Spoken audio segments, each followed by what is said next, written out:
r/ProRevenge dad ruined our 8K family vacation, so I exposed his secret. I'm watching my dad scream at a 20-something hotel clerk about towel quality while my entire family cringes behind him, and I'm realizing this $8,000 vacation is about to become a complete nightmare. These towels are garbage. Dad's voice carries across the entire Maui resort lobby, and I can feel every guest within a 50-foot radius turning to stare. We paid good money for this place, and you're giving us towels that belong in a gas station bathroom. The poor clerk, whose name tag reads Kalani, maintains her professional smile even though I can see her hands trembling slightly. Sir, I'm very sorry about your concerns. I'd be happy to speak with housekeeping about bringing you fresh. Don't give me that scripted nonsense. Dad slams his palm on the marble counter, making everyone jump. I want to speak to your manager. Now. Mom touches his arm gently. Honey, maybe we should just. Don't. He whips around, pointing a finger at her. Don't you dare take their side, Linda. We work our asses off all year to afford this trip, and I'll be damned if I'm going to accept substandard service. My 15-year-old sister Emma shoots me a look that screams, kill me now, while my 12-year-old brother Jake suddenly becomes very interested in his phone.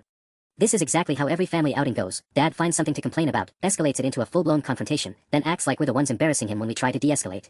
The thing is, those towels were perfectly fine. They were fluffy, white, and probably cost more than what we use at home. But Dad has this pathological need to assert dominance wherever we go, like he's constantly trying to prove he deserves respect he's never actually earned. Sir, I understand you're frustrated, Kalani says, and I have to admire her composure. Our manager is currently with another guest, but I can have someone from housekeeping come up to your room immediately with our premium linens. Premium linens? Dad's voice drips with sarcasm. So you admit what you gave us was inferior? Oh my god. He's actually trying to trap this girl in some kind of logical gotcha about towels. At a 5-star resort. On the first day of what's supposed to be our dream family vacation to Hawaii. Mom worked double shifts as a nurse for 6 months to help save for this trip. Emma gave up her entire summer babysitting money. Jake sold his gaming console. And here's Dad, 30 minutes after checking in, already making enemies with the staff and causing a scene that has other guests literally backing away from us. The Nakamura family. We all turn to see a well-dressed man in his 40s approaching with the kind of diplomatic smile that says he's dealt with difficult guests before. I'm Marcus Chen, the guest services manager. I understand there's been some concern about your room amenities. Dad straightens up, sensing fresh prey. Finally, someone with authority. Your staff here has been completely unhelpful, and frankly, I'm beginning to question whether this establishment lives up to its reputation. Marcus nods thoughtfully. I see. Well, we certainly want to make sure your stay exceeds your expectations. Perhaps we could discuss this more privately. As they walk away, Mom exhales like she's been holding her breath underwater. Emma mutters something under her breath that would normally get her in trouble, but Mom pretends not to hear. None of us know it yet, but this is just the beginning. By the time this vacation is over, we'll be banned from the resort, Dad will have humiliated us beyond repair, and I'll discover something that changes everything. The next morning starts at 6:47 a.m. with Dad pounding on our adjoining hotel room door. Get up. We're wasting daylight. I stumble out of bed, still groggy, to find Emma already awake and staring at the ceiling with the dead-eyed expression of someone who's accepted their fate. Did you sleep at all? I whisper. He was on the phone until like 2 a.m., she whispers back. Something about unacceptable business practices and reporting this to corporate. Jesus. He's still going on about the towels. When we meet up with Mom and Jake for breakfast, Dad's already dressed in his vacation outfit, the same khaki shorts and polo shirt combination he wears to every family event, like he's cosplaying as a functional father. I've planned our entire day, he announces, pulling out a printed itinerary that's somehow 3 pages long. Snorkeling at 8:30, hiking at 11 o'clock, lunch at that place your mother picked, against my better judgment, then the luau at 4 o'clock. Mom glances at the schedule, frowning. Honey, that seems like a lot. Maybe we could. We're not here to sit around the pool all day, Linda. This trip cost us a fortune, and we're going to get our money's worth. That phrase, get our money's worth, is Dad's justification for making every vacation feel like a forced march. God forbid we actually relax or, heaven forbid, enjoy ourselves without maximizing every minute. Emma raises her hand tentatively. What if some of us want to do different things? Dad's head snaps toward her so fast I'm surprised he doesn't get whiplash. Excuse me. I just meant, maybe Jake wants to try the kids' activities, and I could check out the beach, and... Absolutely not. His voice has that edge that makes everyone tense up. We're here as a family, Emma. That means we stick together. I'm not spending $8,000 so you can wander off and do whatever you want. But Dad. But nothing. You're 15 years old. You don't get to make decisions about how this family spends its vacation time. The other families around us are starting to notice. There's a couple at the next table trying very hard to pretend they're not listening, and I can see a mom discreetly moving her kids further away. Mom tries her usual peacekeeping approach. Maybe we could compromise. Do some activities together and have some free time too. Dad turns that withering stare on her. I should have known you'd undermine me. You always do this, Linda. In front of the kids, in public. Do you enjoy embarrassing me? The accusation is so backwards it's almost impressive. He's the one raising his voice in a crowded restaurant, but somehow Mom is embarrassing him by suggesting we might want to enjoy our vacation. Jake, who's been quietly eating his pancakes, suddenly speaks up. Can I just go swimming later? Did anyone ask you, Jake? My little brother's face crumples slightly, and that's when something inside me snaps. Dad, he just wants to swim. It's Hawaii. There's literally an ocean right there. The look he gives me could melt steel. I don't remember asking for your opinion either. I'm just saying. You're just saying nothing. You're 19 years old, still living under my roof, still on my health insurance, still depending on me to pay for your college. So maybe show a little respect for the person who made this entire trip possible. The breakfast table goes completely silent. Even Jake stops chewing. And that's when I realize this isn't going to be a vacation at all. It's going to be a week-long demonstration of Dad's control, with all of us as unwilling participants in his power trip. I have no idea how much worse it's about to get. The snorkeling trip is a disaster from minute one. We're standing on the beach at Malakini Crater with our tour group, and Dad is already interrogating our guide about the equipment quality.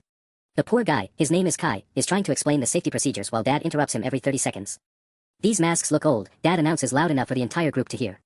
How often do you replace them? Because I'm not putting used equipment on my family. Kai maintains his professional smile. All our equipment is sanitized between uses, sir, and we replace. That's not what I asked. I asked how often you replace them. I watch the other tourists exchange glances. There's a family from Oregon whose kids keep staring at us, and an elderly couple who've literally moved to the opposite side of the group to get away from Dad's interrogation. Mom is doing that thing where she smiles too bright and tries to compensate for his behavior. The equipment looks great. We're so excited to see the fish. But Dad's not done. When Kai starts explaining how to clear water from your snorkel, Dad cuts him off again. I've been snorkeling since before you were born, kid. Maybe focus on teaching the people who actually need it. That's rich, considering Dad has never been snorkeling in his life. I know this because I've lived with him for 19 years, and his idea of water activities usually involves complaining about the pool temperature at whatever hotel we're staying at. Emma gives me a look that says she's contemplating swimming to the mainland just to escape this embarrassment. Jake has gone completely silent, which is never a good sign. When we finally get in the water, Dad immediately starts critiquing everyone's technique. He swims up behind me, pulls his head above water, and yells, "You're breathing wrong. You're going to fog up your mask." The sound carries across the water. Other snorkelers turn to look. A woman from our tour group surfaces nearby and gives me this sympathetic look that makes me want to disappear into the coral reef. "Dad, I'm fine," I call back, trying to keep my voice down. "Don't argue with me. I can see from here that you're doing it wrong. The thing is, I took swimming lessons for 8 years. I know how to breathe underwater. But Dad has this compulsive need to be the expert on everything, even things he's never done before." It gets worse when Jake starts struggling with his mask. Instead of helping, Dad swims over and barks instructions that make no sense. "Stop panicking. Just breathe normally. Why are you making this so difficult?" Jake's 12. He's scared. The last thing he needs is Dad yelling at him in the middle of the ocean. I swim over to help, but Dad blocks me. "I've got this. He needs to learn to figure things out himself." "Dad, he's scared. He's fine. Stop babying him." Jake's not fine. He's treading water with his mask half flooded, looking like he might cry, while Dad continues his tough love approach that's helping absolutely no one. Kai notices the situation and swims over. "Hey buddy, let me help you with that mask." You'd think Dad would be grateful for professional assistance. Instead, he goes territorial. "We don't need help. I can handle my own son. Just want to make sure everyone's comfortable in the water," Kai says diplomatically. "Are you implying I can't take care of my family?" Oh God. He's going to start a fight with the tour guide. In the middle of the ocean. During a family vacation that cost more than my car. The other tourists are watching now. Some are swimming away from us. Others are just floating there, probably wondering if they should intervene or call for backup. Emma surfaces next to me. "Is he seriously doing this right now?" she whispers. "Unfortunately, yes. Yes, he is." By the time we get back to shore, Kai is clearly done with our family. I don't blame him. Dad spent the entire return boat ride loudly explaining to anyone who'd listen how tour companies cut corners on safety and how he had to step in to protect his family. The Oregon family literally moved to the other end of the boat. The elderly couple started a very pointed conversation about the weather. Even the boat captain kept glancing back at us like he was calculating how much trouble it would be to throw someone overboard. "Well, that was a complete waste of money," Dad announces as we're walking back to the resort. "Amateur operation. I should have researched better options." Mom's practically speedwalking to get away from the stairs were still attracting. "The fish were beautiful, honey. And the kids had fun." The kids had fun. Jake nearly drowned because their equipment was faulty. Jake, who's walking between Emma and me, whispers, "I didn't nearly drown. My mask just slipped." But Dad's already rewriting history. By the time we reach the hotel, Jake's minor mask issue has become a serious safety incident, and Kai has transformed from a helpful guide into someone who clearly wasn't qualified to handle emergency situations. I'm starting to recognize the pattern. Dad creates problems, escalates them unnecessarily, then positions himself as the hero who had to save everyone from incompetence. It's like he needs conflict to feel important. "I'm writing a review about this place," he says, pulling out his phone. "Other families need to know what they're getting into." "Dad, maybe," I start. "Maybe what?" "Maybe I should just let them endanger other people's children." "Is that what you think I should do?" There's no right answer here. Agree with him, and I'm enabling his behavior. Disagree, and I'm disrespecting him and taking their side against family. We're supposed to go hiking next, but when we get back to our rooms, Mom announces she has a headache and needs to lie down. Emma immediately claims she needs a shower. Jake says his stomach hurts. Everyone's bailing on the itinerary, which means Dad is about to lose his mind. "Unbelievable," he mutters, staring at his 3-page schedule. I planned this entire day, researched the best activities, and everyone just decides they don't want to participate. Maybe we could postpone the hike until tomorrow. Mom suggests weakly. Postpone. Linda, we have every day planned. If we postpone the hike, it throws off the entire schedule. God forbid our vacation schedule gets thrown off. That would be almost as terrible as actually enjoying ourselves spontaneously. I watch him pace around the hotel room, getting more agitated by the minute. This is how it always goes. Dad makes plans without consulting anyone, then gets furious when people don't enthusiastically embrace his vision. You know what? Fine. He grabs his hiking shoes aggressively. I'll go by myself. Apparently, I'm the only person in this family who wants to make the most of this trip. The martyr routine. Classic dad move. Don, please don't, Mom starts. No, Linda. I get it. I work 50 hours a week, save money for months, plan everything down to the minute, and this is the thanks I get. Everyone would rather sit in expensive hotel rooms that we could have stayed home for. He storms toward the door, then pauses for maximum dramatic effect. When you all decide you actually want to be on vacation, let me know. I'll be making use of the $8,000 we spent to be here. The door slams hard enough to rattle the windows. Emma pokes her head out of the bathroom. Is he gone? For now, Mom says, sinking into a chair. Jake crawls out from behind the bed where he'd been hiding. Are we in trouble? No, honey. Dad's just stressed about wanting everyone to have a good time. That's Mom's standard explanation for Dad's behavior. He's stressed, or tired, or just wants what's best. Never that he's being controlling, unreasonable, or completely out of line. But I'm starting to think maybe it's time someone called it what it is. I just don't know yet how much worse he can make this vacation before I reach my breaking point. The hiking incident turns into a full-scale diplomatic crisis by the time Dad returns. He storms back into our suite 3 hours later, covered in mud and radiating the kind of fury that makes everyone immediately tense up. Mom, Emma, Jake, and I have been having the most relaxed afternoon of the entire trip, ordering room service, actually enjoying the ocean view, talking without walking on eggshells, but that peaceful interlude ends the second Dad walks through the door. I hope you're all satisfied, he announces, dropping his muddy hiking boots on the pristine carpet. I just spent 3 hours being humiliated by park rangers because of your selfishness. Oh no. This can't be good. Mom sits up straighter. What happened, honey? What happened is that I got lost on the trail because I was hiking alone, which I wouldn't have been doing if my family hadn't abandoned me. When the rangers found me, they treated me like some kind of reckless tourist who doesn't know what he's doing. Emma and I exchange glances. Dad getting lost makes perfect sense. He refuses to ask for directions under any circumstances and has the navigational skills of a blindfolded penguin. Are you hurt? Mom asks, going into nurse mode. That's not the point, Linda. The point is that I looked like an idiot out there because I didn't have backup. Families are supposed to stick together, especially in potentially dangerous situations. Here we go. Somehow this is our fault for not wanting to go on his forced march through the rainforest after he'd already ruined the snorkeling trip. Dad, you're the one who said you wanted to go alone, I point out carefully. His eyes narrow. I said that because I was frustrated. Any reasonable family would have said, no, Dad, we want to come with you. Instead, you all just let me walk out that door. The mental gymnastics are impressive. He's simultaneously mad that we didn't want to go hiking and mad that we didn't stop him from going hiking alone. There's literally no scenario where we win. But the important thing is that you're safe, Mom says, clearly trying to redirect. Safe. Linda, I could have died out there. There are wild boars in those mountains. Flash flood warnings. And where was my family? Sitting in an air-conditioned hotel room, completely unconcerned about my welfare. Jake looks genuinely worried now. Dad, we didn't know you were in danger. You just said you were going hiking. That's exactly the problem, Jake. None of you even thought to ask about trail conditions or wildlife warnings. You just assumed everything would be fine.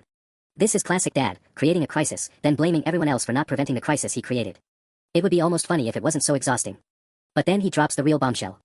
And to make matters worse, the rangers took down my information for their incident report. Apparently, solo hikers who get lost are considered high risk and they have to file paperwork. So now there's an official record of this family's negligence. Emma can't help herself. Dad, that's not how negligence works. Don't. His voice goes dangerously quiet. Don't you dare lecture me about legal concepts when you're 15 years old. I know exactly what negligence means, and I know that my family left me to fend for myself in a dangerous situation. The room goes completely silent. Even the air conditioning seems to hold its breath. Now, Dad continues, pulling out his phone. I need to call the resort concierge to see if they can expedite laundry service for my gear. And then we're going to that luau as planned, as a family, and we're going to salvage what's left of this day. Mom nods quickly. Of course. Whatever you need. But I can see the exhaustion in her eyes. We're barely 48 hours into this vacation, and we're all already emotionally drained. As Dad disappears into the bathroom, still muttering about family loyalty and basic consideration, I realize something that chills me to the bone. We still have 5 more days of this. The luau turns into a masterclass in secondhand embarrassment.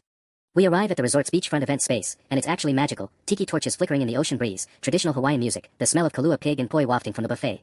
For about 30 seconds, I think maybe Dad will be too distracted by the atmosphere to cause problems. I should have known better. $45 per person for a buffet? Dad's voice cuts through the gentle ukulele music as he examines his receipt. This better be the best meal of our lives. The hostess, a lovely woman named Leilani wearing a beautiful lei, approaches with genuine aloha spirit. Welcome to our weekly luau. We're so excited to share Hawaiian culture with your ohana tonight. Ohana? Dad's eyebrows shoot up. Look, we paid for dinner, not a cultural lecture. I want to disappear into the sand. Leilani's smile falters slightly, but she maintains her composure with the kind of grace that makes me ashamed to be related to him. Of course, sir. Please, find any table that works for your family. Dad surveys the setup like a military strategist. We'll need that table there, he points to a prime spot near the stage, but these chairs are too close together. Can someone spread them out? Dad, the chairs are fine, Emma whispers urgently. The chairs are not fine, Emma. I'm 6'2". I need adequate space. The thing is, Dad is maybe 5'10" on his best day, but arguing with his inflated self-image is like arguing with a brick wall that has anger management issues. 2 resort staff members come over to rearrange our seating while other families watch. Mom keeps apologizing to everyone within earshot. Jake has perfected the art of looking invisible. When the traditional Hawaiian dancers take the stage, I think we might finally have a peaceful moment.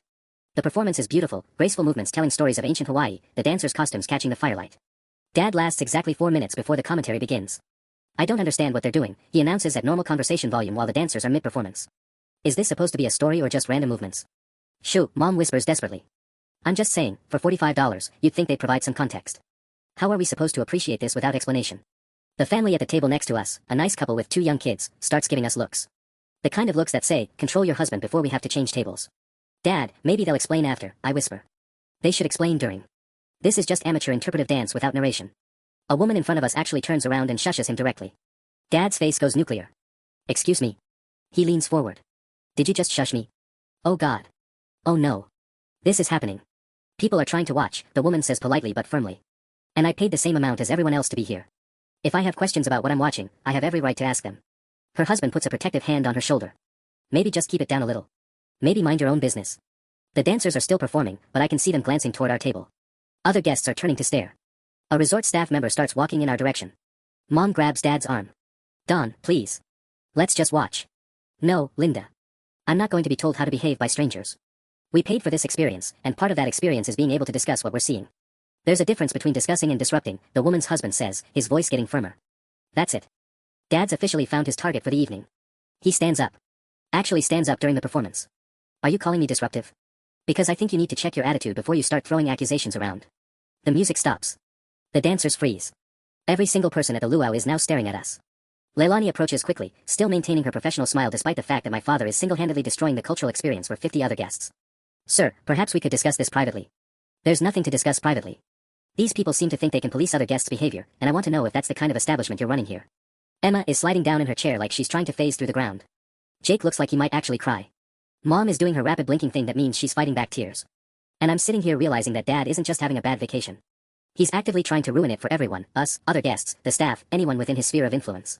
The question is, why? The rest of the luau is a complete disaster, but not in the way I expect.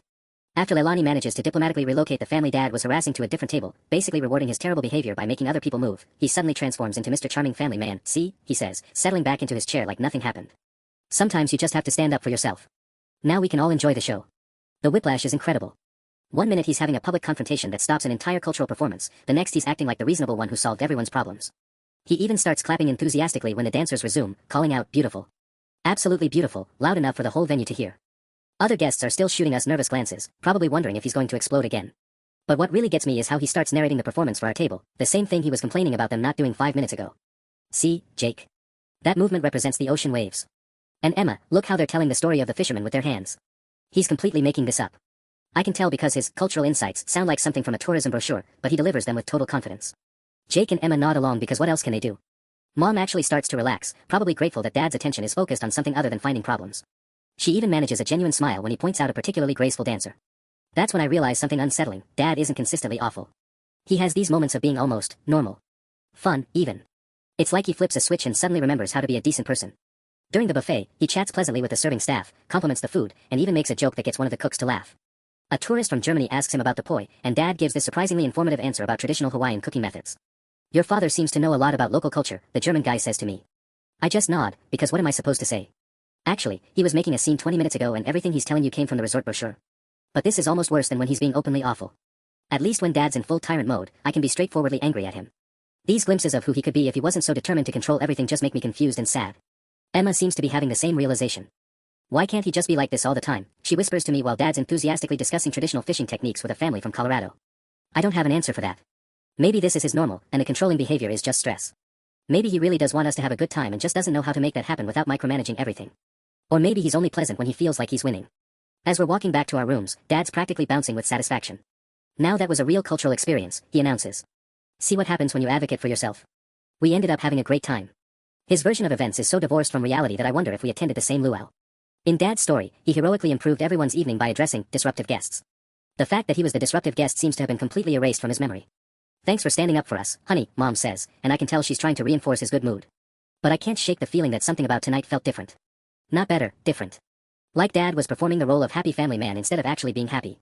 And the way he keeps checking his phone has me wondering what he's really thinking about. The next morning brings a new level of chaos that somehow makes the previous disasters look like minor inconveniences. I wake up to the sound of Dad screaming into his phone at 7:15 a.m. Not talking loudly, actually screaming, with enough volume that I can hear every word through the adjoining door. What do you mean there's a problem with the payment?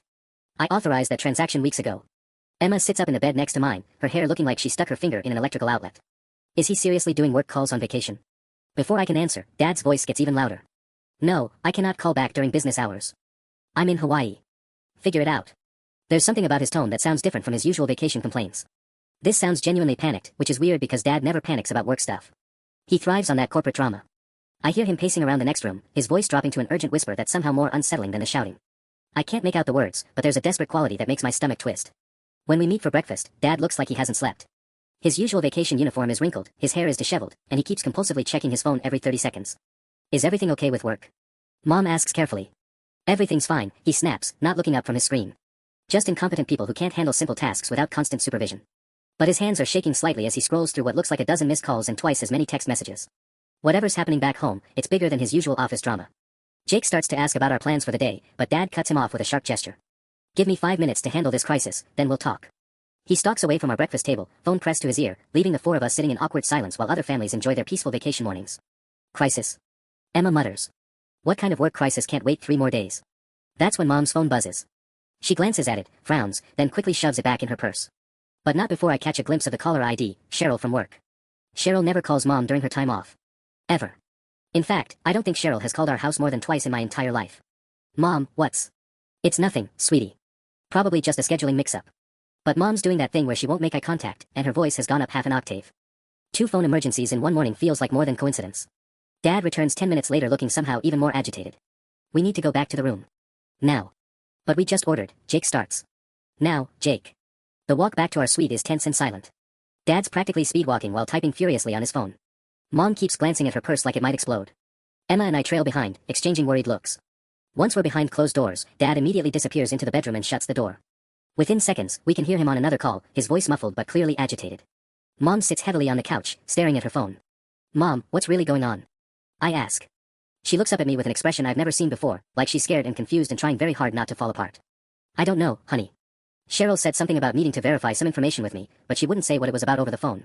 From the bedroom, Dad's voice suddenly gets loud enough to hear clearly. That's impossible. There has to be some mistake. Something is very, very wrong. And whatever it is, it's about to make our already disastrous vacation even worse.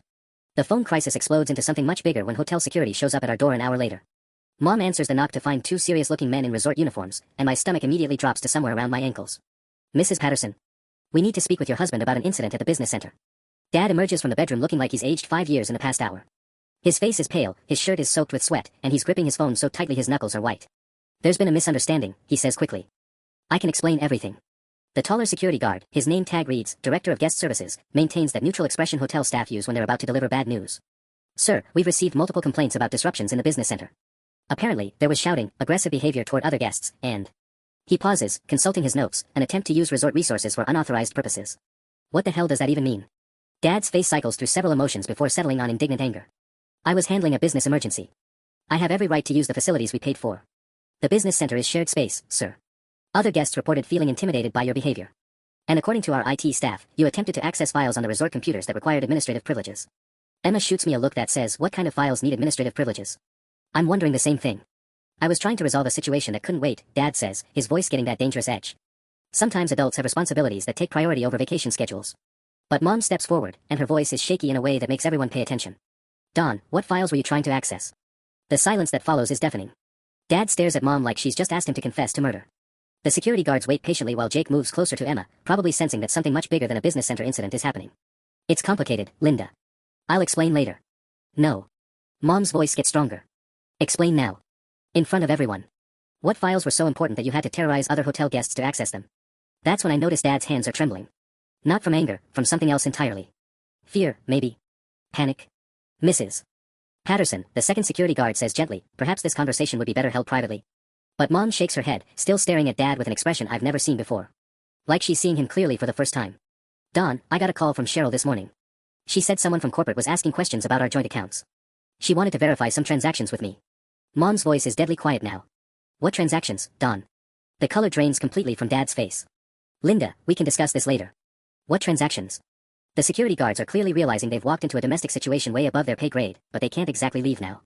Dad's phone buzzes in his hand. He glances at it and actually staggers backward like he's been physically hit. Sir. The director of guest services takes a step forward. Are you alright?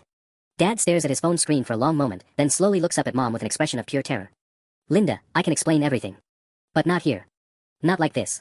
That's when I know with absolute certainty that our vacation is about to become something much worse than a series of Dad's typical meltdowns. Whatever he's been hiding, it's about to come out whether he wants it to or not. The security guards finally leave after Dad promises to conduct any future business matters privately and respectfully, but their departure doesn't bring relief. It brings a suffocating tension that makes the hotel suite feel like a pressure cooker about to explode.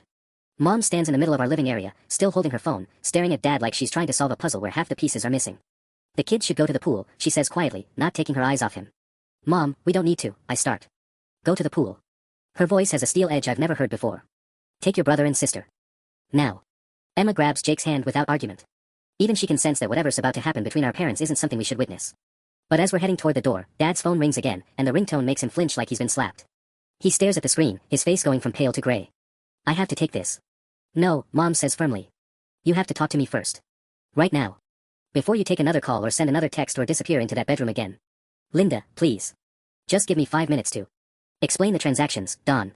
The words hang in the air like a challenge. Dad looks toward us kids, clearly hoping Mom will postpone this conversation until we leave, but she doesn't budge. What transactions? Emma whispers to me. I shake my head because I honestly don't know, but the way Dad's avoiding eye contact with all of us is making my skin crawl. Whatever Mom's talking about, it's big enough to make him look genuinely afraid for the first time in my life. His phone stops ringing, then immediately starts again.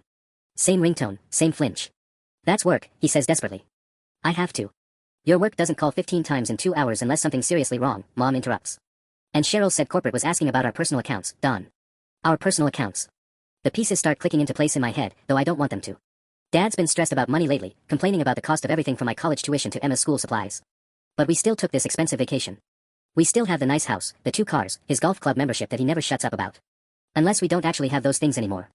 Are we broke? Jake asks suddenly, his 12-year-old brain apparently reaching the same conclusion mine did. No. Dad says quickly. God, no. It's just a temporary cash flow issue. Some investments didn't perform as expected, and there was a delay in. Stop. Mom's voice cuts through his explanation like a knife. Just stop lying. I can see our account balances, Don. I've been able to see them this whole time. What I want to know is where the money went. The hotel room goes completely silent except for the air conditioning and the distant sound of other families enjoying their vacations by the pool below. Dad's phone buzzes with a text message. He glances at it, and whatever he sees makes him sink into the nearest chair like his legs just gave out. It's not what you think, he says weakly. I don't know what to think because you won't tell me anything. Mom's composure finally cracks. But I know we had $37,000 in our vacation fund last month, and I know this trip was supposed to cost $8,000, and I know that Cheryl wouldn't call me during my time off unless something was very, very wrong. $37,000. For a vacation fund. Emma's eyes go wide. Even Jake looks stunned. That's more money than most families spend on cars. Where's the other $29,000, Don? When Dad doesn't answer, Mom's phone rings. She looks at the caller ID, and her face goes white. It's the bank. Mom answers the bank call while Dad sits frozen in his chair like a deer in headlights, and I watch our family implode in real time. Hello, this is Linda Patterson. Yes, I can verify. What do you mean unauthorized transfers? The color drains from Mom's face as she listens. Dad keeps opening and closing his mouth like a fish gasping for air, but no words come out. His phone buzzes again, another text that makes him visibly flinch. No, I did not authorize any transfers to. I'm sorry, can you repeat that account name? There's a long pause where Mom's expression shifts from confusion to something that looks like physical pain. Sunset Paradise Travel Services, she repeats slowly, her voice barely above a whisper. And how much was transferred to this account over the past 6 months? Dad finally finds his voice. Linda, hang up the phone. Please. Let me explain. But Mom holds up a hand to silence him, her attention completely focused on the bank representative. $43,000. In multiple transfers. 43,000. My brain struggles to process that number. That's not just our vacation fund, that's more than Mom makes in an entire year working double shifts at the hospital. And the most recent transfer was, yesterday. Mom's voice cracks. While we've been here in Hawaii. That's when Dad bolts upright like he's been electrocuted. I can explain everything. It's not what it sounds like. But Emma, who's apparently inherited Mom's ability to put pieces together under pressure, grabs my arm. Sunset Paradise Travel Services, she whispers urgently. That sounds like a fake company name, I finish, my stomach dropping into the hotel's foundation. Mom ends the call and stares at Dad with an expression I've never seen before, like she's looking at a complete stranger who somehow wandered into our family photos. $43,000, Don. To a travel company I've never heard of. For trips I've never taken. The silence stretches so long I can hear my own heartbeat. Jake has moved behind the couch like he's seeking shelter. Emma's gripping my hand so tightly her nails are digging into my palm. Dad's phone rings again. This time when he looks at the caller ID, he actually whimpers. That's probably just. Answer it, Mom says, her voice deadly calm. On speaker. Linda, I don't think. Answer. The phone. On speaker. With shaking hands, Dad accepts the call and taps the speaker button. A woman's voice fills the room, and she sounds frantic. Don, thank God. I've been trying to reach you for hours. They're asking questions about the transfers. My husband found the credit card statements. Don, he knows about Maui, he knows about the Bahamas trip, he knows everything. What are we going to do? The hotel room becomes so quiet I can hear the ocean waves 6 floors below us. Mom's face has gone completely white. Emma makes a small choking sound. Jake looks like he might throw up. The woman on the phone continues, oblivious to the fact that she's just detonated a bomb in our family. Don. Are you there? The lawyer said if we can prove the money was loans, we might be able to. Don. Dad stares at the phone like it's a venomous snake, then slowly reaches over and ends the call. His hand is shaking so badly he misses the button twice. When he finally looks up at Mom, there are tears in his eyes. Linda, I can explain. Get out. What? Get out of this room. Get out of this hotel. Get out of our lives. That's when Dad's phone buzzes one more time, and this message makes him close his eyes in defeat. We need to go home, he whispers. Right now. There are people we need to talk to. The aftermath of Dad's phone call is like watching a controlled demolition in slow motion. Everything collapses in a precise sequence that somehow makes it even more devastating. Mom sits down heavily on the couch, still staring at Dad's phone like it might ring again with more revelations. How long? She asks quietly. Linda, please. How long, Don? Dad runs his hands through his hair, looking anywhere except at us. It's complicated. The situation evolved over time, and I never intended. Answer the question. Mom's voice could freeze water. How long have you been stealing from our family to fund your affair? The word affair hangs in the air like a toxic cloud. Even Jake understands what that means, and I watch my 12-year-old brother's face crumple as he realizes his dad isn't just a controlling jerk, he's been lying to us for months, maybe years. 2 years, Dad whispers. But it wasn't supposed to be like this. It started as just emotional support during a difficult time at work, and then $43,000 of emotional support. Emma's voice is shaking with rage. You stole our college funds to take your girlfriend on vacation. She's not my girlfriend. It's more complicated than that. The desperation in his voice would be pathetic if it wasn't so infuriating. Here he is, caught red-handed with evidence of his betrayal literally documented by the bank, and he's still trying to control the narrative. Mom's phone buzzes with a text.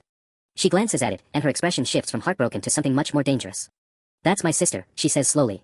Apparently, your complicated situation just showed up at her house asking if she knew how to reach me. With her lawyer. Dad goes completely white. Vanessa went to your sister's house. Vanessa, Mom repeats the name like she's testing how it feels. That's her name. The woman you've been funding a relationship with using money we saved for our children's education. Mom, I start, not even sure what I want to say. But she holds up a hand. Your father has been living a double life for 2 years. Taking money from our joint accounts, money I earned working night shifts while he was supposedly working late, to pay for hotels, restaurants, and apparently multiple vacations with another woman. The pieces of Dad's recent behavior suddenly make horrible sense. The way he's been checking his phone constantly, his stress about money, his need to control every aspect of this vacation. He wasn't trying to make sure we had a good time, he was probably calculating how much this family trip was cutting into his affair budget. And now, Mom continues, standing up with a determination I've never seen before. Her husband has found out, which means lawyers are involved, which means this is about to become a legal matter as well as a personal one. Dad's phone starts ringing again. This time he doesn't even look at it, just lets it go to voicemail. But 30 seconds later, it starts again. You need to answer that, Mom says. Because we're going to pack our bags, go home, and figure out exactly how much of our lives you've destroyed. And you're going to cooperate with every single question I have, or I'm calling my own lawyer. Linda, please. The kids don't need to hear. The kids deserve to know why their college funds are gone and why we're about to lose everything we've worked for. Mom's voice breaks slightly. They deserve to understand why their father chose a stranger over his own family. As if on cue, someone starts knocking on our hotel room door. Not the polite knock of hotel staff, aggressive, urgent pounding that makes everyone freeze. Through the door, a woman's voice calls out, I know you're in there, Don. We need to talk. Now. The pounding on the door gets louder, and I realize our family disaster is about to become a very public spectacle in the middle of a luxury resort hallway. Don. I see the rental car in the parking lot. I know you're avoiding my calls. The woman's voice carries enough to probably reach the neighboring rooms. My husband filed for divorce this morning and named you in the papers. Dad looks like he might actually pass out. Mom stares at the door with an expression of pure disbelief, like she can't quite process that her husband's affair partner is literally banging down our hotel room door during what was supposed to be our family vacation. Make her go away, Mom says quietly.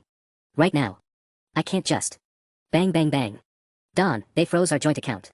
The travel agency account is locked. I can't even pay for my hotel room. Emma grabs my arm. Did she just say our joint account? The implications hit me like a truck. Dad didn't just steal money for an affair, he opened joint accounts with this woman. Using our family's money. You have a joint account with her. Mom's voice is barely controlled fury. You put our family's finances together with your mistress. The knocking stops abruptly, and I hear the woman's voice getting closer to the door, like she's pressing her ear against it. Linda. Is that Linda in there? Oh my God, Don, please tell me you didn't bring your wife to Hawaii while our entire lives are falling apart. I want to crawl under the furniture. Other hotel guests are definitely hearing this. There's probably going to be complaints to management, which means more security visits, which means our family's destruction is going to be documented in some resort incident report. She's here, isn't she? The woman's voice turns sharp. Linda, if you're listening, you need to know that your husband told me you two were separated. He said you knew about us. Mom goes completely still. Open the door. Linda, no. Open the door. Dad's hands are shaking so badly he can barely work the deadbolt. When the door swings open, I get my first look at the woman who's been funding her lifestyle with our family's money for 2 years. She's younger than Mom, maybe early 30s, with perfectly styled blonde hair and designer clothes that probably cost more than our monthly grocery budget. But right now she looks desperate and panicked, mascara smudged under her eyes. Oh, she says, taking in the scene of our family clearly not separated and very much together on vacation. Oh, this is not what he told me. What exactly did he tell you? Mom asks with deadly calm. The woman, Vanessa, apparently, looks between Mom and Dad like she's trying to solve a puzzle. He said you two were getting divorced. That you were just staying together until the kids graduated. That you had separate lives and separate finances. We have 3 children, Mom says. Ages 12, 15, and 19. I work 60-hour weeks as a nurse to help support this family. We've been married for 22 years. Does that sound like we're separated to you? Vanessa's face crumples as the reality hits her. The joint account, he said that was money from his separate business investments. That was our children's college fund. The hallway has gone suspiciously quiet, which means other guests are definitely listening to this soap opera unfold. I can practically feel the awkwardness radiating from neighboring rooms. I didn't know, Vanessa whispers. I swear to God, I didn't know he was lying about everything. Dad finally finds his voice. Can we please take this inside? People are staring. But Mom shakes her head. No, Don. You wanted to live 2 lives. Now everyone gets to see exactly what that looks like. That's when Vanessa's phone rings, and she answers it without thinking. Hello. Yes, this is Vanessa Chen. What do you mean asset seizure?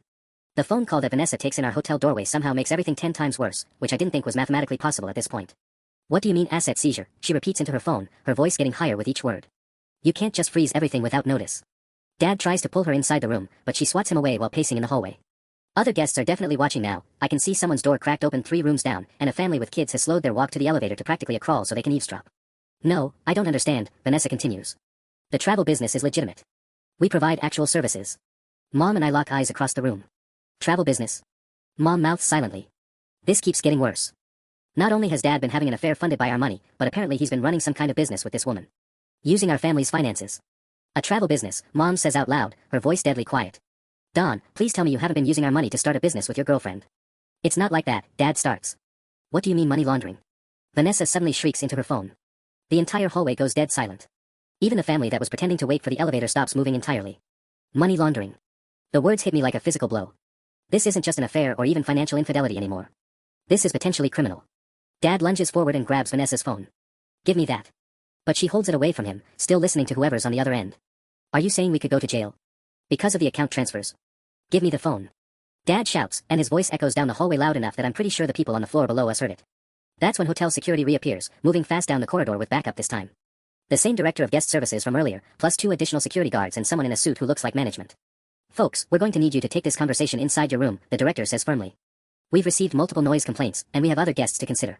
But Vanessa is still on her call, getting more agitated by the second. What do you mean fake invoices? Those are real trips. People actually traveled. The man in the suit steps forward. I'm the resort manager. Ma'am, I'm going to need you to end that call immediately or we'll have to ask you to leave the property. You can't kick me out. I'm a paying guest.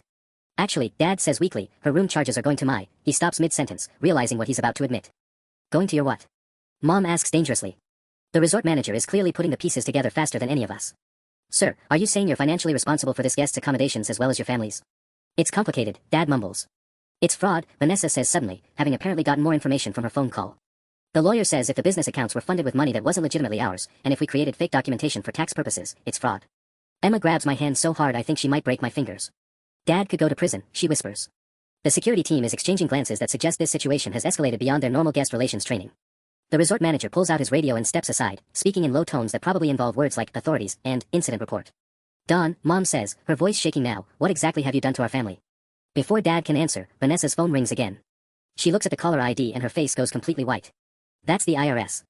The IRS call is what finally breaks Dad's last desperate attempt at damage control. Vanessa stares at her phone like it's radioactive. I can't talk to them. I don't know what to say. Don't answer it, Dad hisses, but his voice has no authority left. He looks like a man watching his entire world collapse in real time.